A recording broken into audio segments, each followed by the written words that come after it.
seorang guru itu memang harus lebih siap daripada muridnya, seperti itu, agar murid itu memberikan respon yang baik terhadap kita.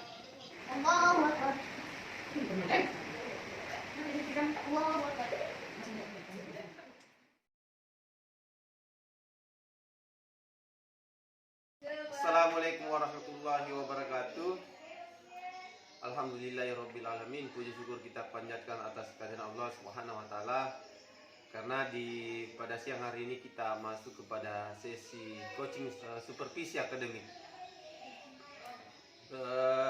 Sebelumnya saya ucapkan banyak terima kasih kepada Bapak Fasilitator Dr. Jabarudin MPD yang selama ini telah mendampingi saya selama proses pendidikan guru penggerak, dan saya ucapkan juga banyak terima kasih kepada pengajar praktik Andi Tri Putri Kusumawardani atas pendampingan yang dilakukan sampai ke tahap ini.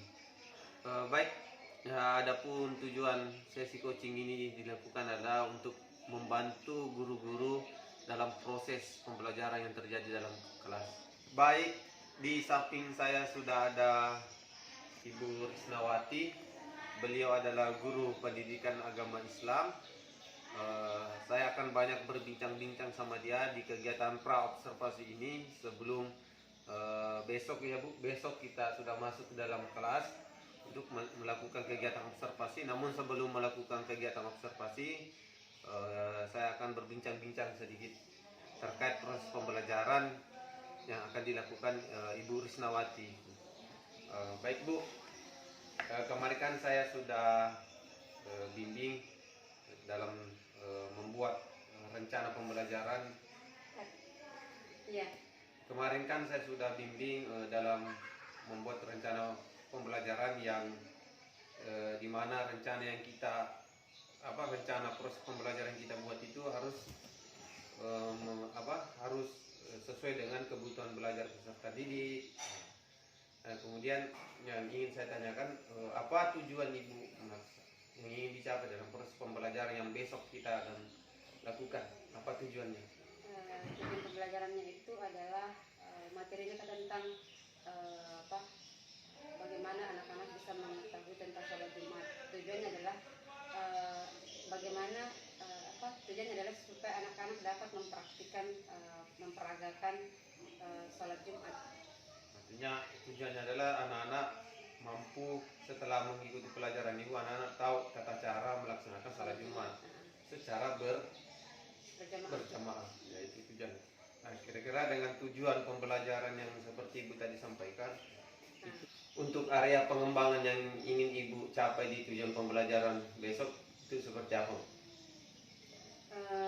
Yaitu bagaimana anak-anak itu bisa terampil dalam memperagakan sholat Jumat dengan baik dan benar sesuai dengan syarat dan ketentuan yang telah ditentukan dalam rukun-rukun sholat Jumat, seperti itu. Jadi supaya anak-anak itu bisa memperagakan tata cara sholat Jumat sesuai dengan bagaimana kayak khutbahnya, khatibnya kan, itu yang mereka yang harus tahu, dan bagaimana memperlakukan itu agar dia bisa khusyuk dalam menjalankan sholat Jumat dengan dengan mengetahui tata cara dan rukun-rukun sholatnya. Intinya yang saya tangkap tadi, intinya Ibu ini ingin keterampilannya yang diasah. Iya. Seperti strategi apa yang Ibu gunakan? Strategi yang saya gunakan adalah demonstrasi. Saya memperagakan bagaimana tata caranya ketika bagaimana caranya ketika besok akan melaksanakan rangkaian sholat Jumat. Kan ada beberapa tata cara yang dilakukan, seperti itu, bagaimana dia memulai tata cara sholat Jumat. Jadi saya peragakan sebelumnya dengan cara juga saya membuat beberapa kelompok, karena sholat Jumat itu tidak bisa berdiri sendiri, dia harus berjamaah. Jadi saya bentuk dalam beberapa kelompok. Oh iya, artinya Ibu mendemonstrasikan, kemudian peserta didik akan akan mengikuti Ibu. Nah, saya rasa untuk sesi ini sudah cukup. Bagaimana perasaan Ibu sebelum melaksanakan proses pembelajaran untuk besok? Tentunya sebagai guru itu pertama kita jauh lebih siap lah untuk bisa siap dalam menghadapi tantangannya, karena seorang guru itu harus memiliki tujuan bagaimana proses pembelajaran dengan baik dan benar. Jadi dengan adanya ini saya merasa bahwa memiliki gambaran bahwa seorang guru itu memang harus lebih siap daripada muridnya, seperti itu, agar murid itu memberikan respon yang baik terhadap kita.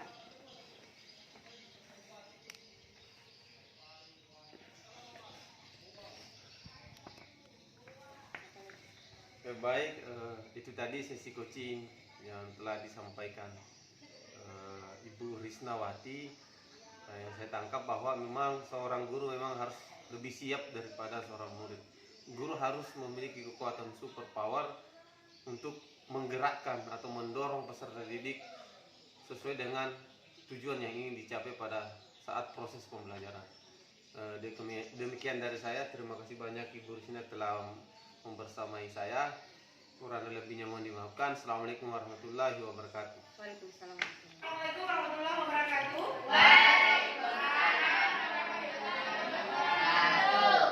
Jadi pembelajaran kita masih terkait tentang sholat Jumat. Jadi kalian harus memahami bahwa sholat Jumat itu adalah apa? Sebelum kita praktek. Sholat yang dilakukan pada hari Jumat di waktu subuh 2 rakaat. Sholat yang dilakukan Pada hari Jumat. apa? Sholat yang dilakukan oleh para laki-laki. Tepuk tangan dulu. Betul. Jumat itu yang dilakukan adalah untuk laki-laki muslim. Perempuan, apa hukumnya perempuan sholat Jumat? Tidak wajib. Apa hukumnya dulu? Kan kemarin ibu bilang ada wajib, ada sunnah. Sunnah atau wajib bagi perempuan? Sunnah. Kenapa? Apa artinya sunnah? Apa tidak diwajibkan? Apa artinya? Tidak dilakukan. Kalau dilakukan dapat pahala. Tidak dilakukan tidak dilakukan. Ya, artinya tidak apa? Wajib. Jadi wajib itu artinya apa? Wajib adalah apabila dikerjakan mendapat pahala. Apabila mendapatkan apa? Kalau dikerjakan mendapat pahala, kalau tidak dilakukan aku mendapat dosa. apa itu? Wajib. Wajib adalah Kalau dilaksanakan mendapat pahala, kalau ditinggalkan mendapat dosa. oke.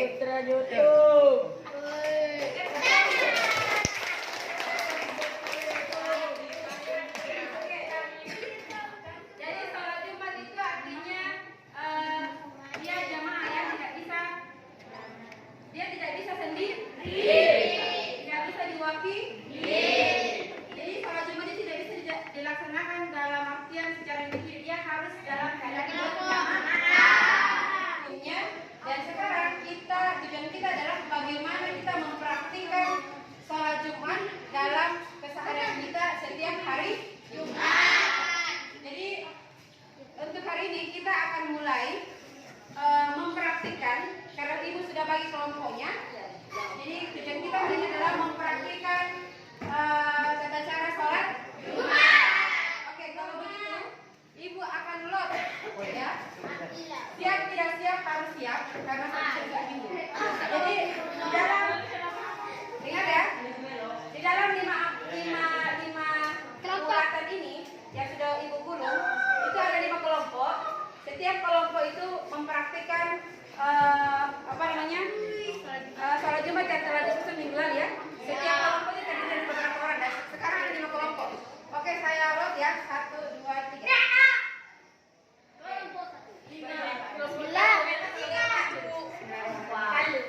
Kelompok 1.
Pertama-tama dan yang paling utama, mari kita panjatkan puji syukur kita kepada Allah Subhanahu wa Ta'ala. Allah masih memberikan banyak sekali nikmat, sehingga dengan nikmat-nikmat itu kita masih bisa melaksanakan perintahnya dengan baik. Semoga sholawat serta salam Nabi Muhammad yang dengan perjuangan beliau dan para sahabatnya kita bisa merasakan manisnya iman dan indahnya Islam, dan juga kepada keluarga, sahabat dan para pengikutnya hingga akhir zaman telah amin tetap paling alam.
jangan terlalu berjarak kalau orang sholat. Dekat-dekat begini.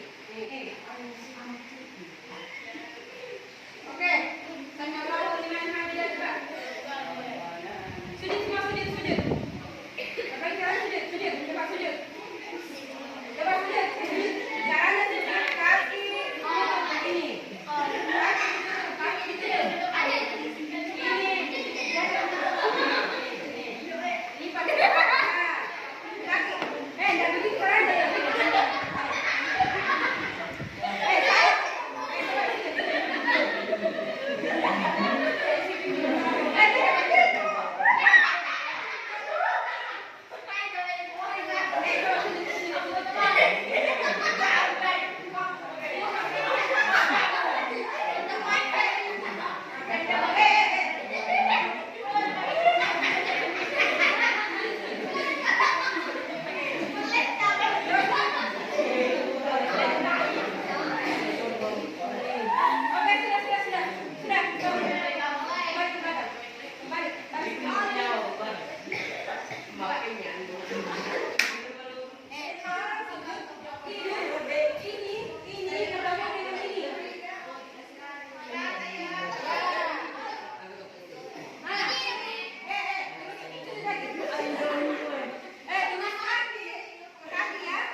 Jadi akhir dari pertemuan hari ini saya ingin refleksi sedikit terkait materi yang tadi. Apa yang telah kita dapatkan dari pembelajaran praktek baca kita hari ini? Lepas itu. Siapa yang bisa? Angkat tangan. Apa yang kita dapatkan dari hasil praktek hari ini yang telah kita laksanakan barusan tadi 3 orang? Siapa kira bisa?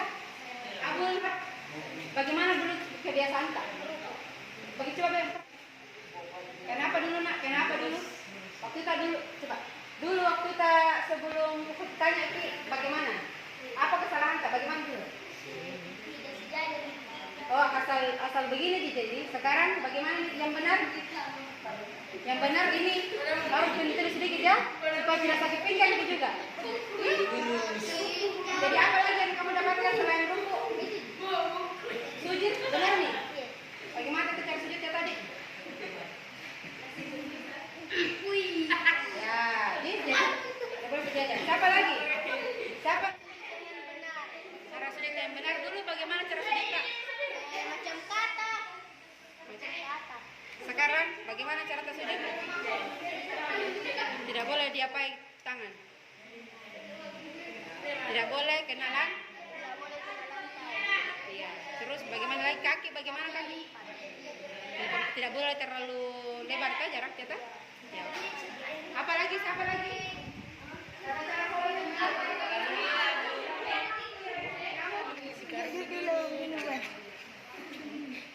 Oh begitu tadi cara kita. Sekarang bagaimana nih Pak? Cara sujud yang benar? Ya, oke. Kebenaran dulu.